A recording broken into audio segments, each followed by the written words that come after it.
히스기야 왕이 듣고 그 옷을 찢고 굵은 배를 두르고 여호와의 전에 들어가서 왕궁의 책임자인 엘리야김과 서기관 셈나와 제사장 중 장로들에게 굵은 배를 둘려서 아모스의 아들 선지자 이사야에게로 보내매 그들이 이사야에게 이르되 히스기야의 말씀이 오늘은 환난과 징벌과 모욕의 날이라 아이를 낳을 때가 되었으나 해산할 힘이 없도다. 랍사게가 그의 주 아수르 왕의 보냄을 받고 와서 살아계신 하나님을 비방하였으니 당신의 하나님 여호와께서 혹시 그의 말을 들으셨을지라. 당신의 하나님 여호와께서 그 들으신 말 때문에 꾸짖으실 듯하니 당신은 이 남아있는 자들을 위하여 기도하소서 하더이다 하니라.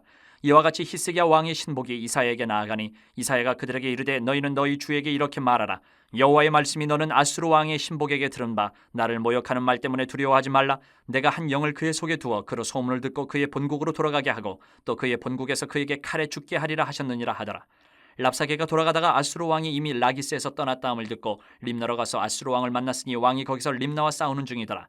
아수르 왕은 구스왕 디르하가가 당신과 싸우고자 나왔다함을 듣고 다시 히스기야에게 사자를 보내며 이르되 너희는 유다의 왕 히스기야에게 이같이 말하여 이르기를 내가 믿는 내 하나님이 예루살렘을 아수르 왕의 손에 넘기지 아니하겠다 하는 말에 속지 말라. 아수르의 여러 왕이 여러 나라에 행한 바 진멸한 일을 내가 들었나니 내가 어찌 구원을 얻겠느냐. 내 조상들이 멸하신 여러 민족 곧 고산과 하란과 레셉과 들라살에 있는 에덴 족속을 그 나라들의 신들이 건졌느냐. 하마드 왕과 아르바드 왕과 스발와임 성의 왕과 헤나와 아와의 왕들이 다 어디 있느냐 하라 하니라.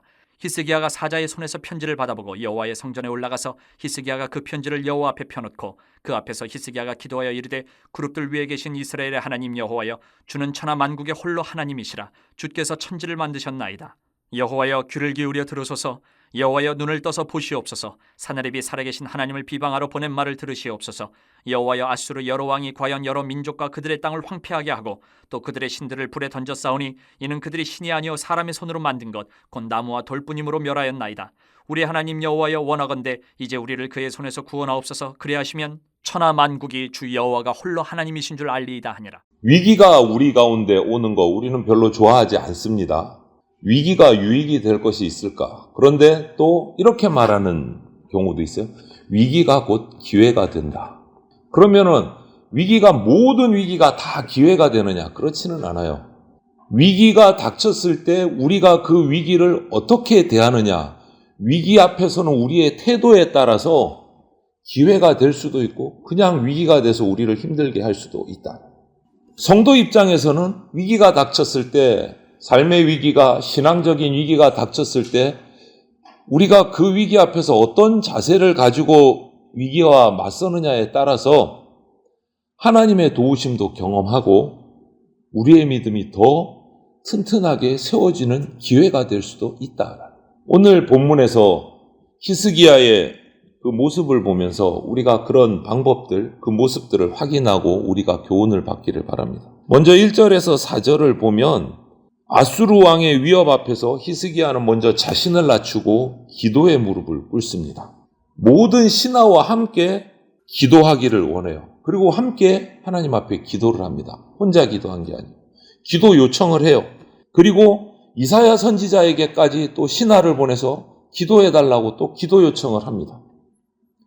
위기 앞에서 히스기야 왕은 이렇게 믿음으로 신앙으로 반응을 하기 시작한 거예요. 실수한 적도 있지만 또 위기가 닥쳤을 때 바르게 또 반응을 해요. 살아계신 하나님을 먼저 찾는 것, 이런 반응이 히스기야의 반응이었어요. 여러분, 우리도 어떤 상황에서든지 가장 먼저 우리가 해야 될 반응은 하나님 앞에 나가는 거여야 됩니다. 위기 앞에서 우리 그리스도인들의 그 신앙의 뿌리가 정도가 드러나게 마련이에요. 우리 삶의 중심에 하나님을 두어야 됩니다. 위기는 우리 삶의 중심이신 하나님 앞에 겸손히 나가서 도우심을 구할 때다라는 것을 우리가 기억해야 돼요. 위기다, 낙심하고 원망하고 풀죽고 그것이 아니라 위기가 닥치면 하나님 앞에 나가야 될 때다라는 것을 먼저 우리가 떠올려야 됩니다. 그것이 뿌리 깊은 믿음의 시작입니다. 그렇게 기도할 때 같이 모여서 함께 각자의 자리에서 하나의 제목을 가지고 기도할 때 하나님께서 신속하게 응답을 해주셨어요. 5절부터 7절을 보면 이사야 선지자를 통해서 하나님이 응답을 해주십니다. 기도의 응답을. 아수르를 두려워하지 말아라. 이렇게 응답을 해주세요. 사내립이 이제 본국으로 돌아갈 것이고 거기서 칼에 맞아서 죽게 될 것이다. 응답을 해주세요. 여러분, 살아계신 하나님이 응답해 주시고 살아계신 하나님이 말씀을 통해서 나에게 주신 것은 이기도록 하십니다. 위기 속에서 우리는 그래서 하나님 앞에 나가야 돼요. 믿음으로 기도할 때 하나님은 반드시 응답해 주십니다.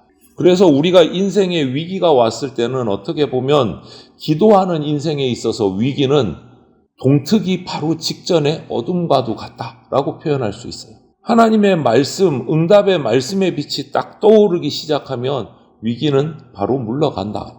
그래서 위기 속에서 하나님께 기도하고 함께 할 때 안전할 수 있습니다. 그래서 응답을 확신하고 나아가야 돼요. 같이 기도할 수 있어야 됩니다.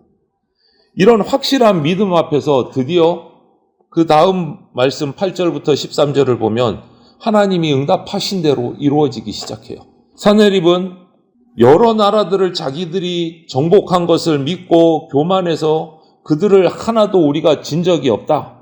유다를 또다시 위협합니다. 그 하나님을 단순히 그냥 유다 왕국의 신으로만 착각하고 있었어요. 이 사내립 장군은, 아수르 장군은. 그래서 하나님이 유다를 구원할 수 없다. 이렇게 조롱하고 공언을 합니다.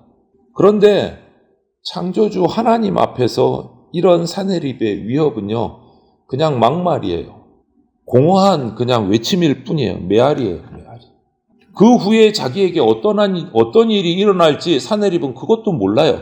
그런데 하나님은 이미 다 이사야를 통해서 그가 본국으로 소문을 듣고 돌아가서 칼에 맞아 죽을 것이다. 다 예언을 해놓으셨는데 그것도 몰라요.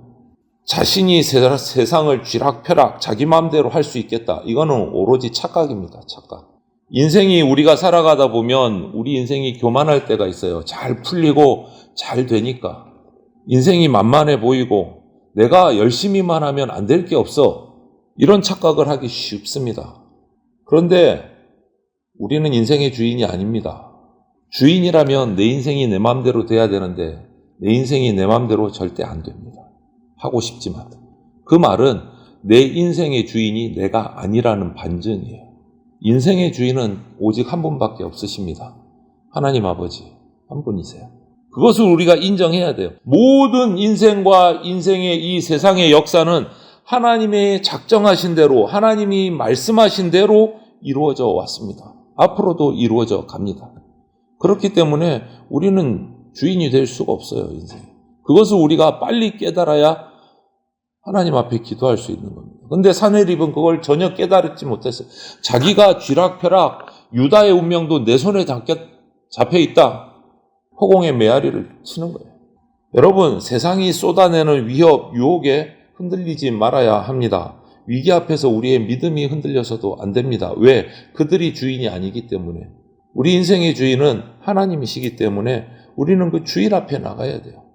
세상 소리에 귀 기울이는 대신 하나님의 음성에 귀 기울이고 반응해야 됩니다. 하나님의 그 확실한 말씀을 최우선으로 할 때 세상에서 그 무슨 소리로 나를 시험해도 흔들리지 않을 수 있는 겁니다. 이렇게 어려움 속에서 어려움이 찾아왔을 때 히스기야는 기도를 통해서 지금 이겨내 가고 있어요. 하지만 우리는 믿음이 있다고 하면서도 정작 고난을 만나면 다른 방법 찾을 때가 많아요. 히스기야도 이 앞서 그런 실수를 범할 때가 있었어요. 아수르가 처음 쳐들어왔을 때 있는 금은 성전 기둥에 있는 금까지 다 벗겨다가 아수르에게 바치고 이런 경우도 있었어요.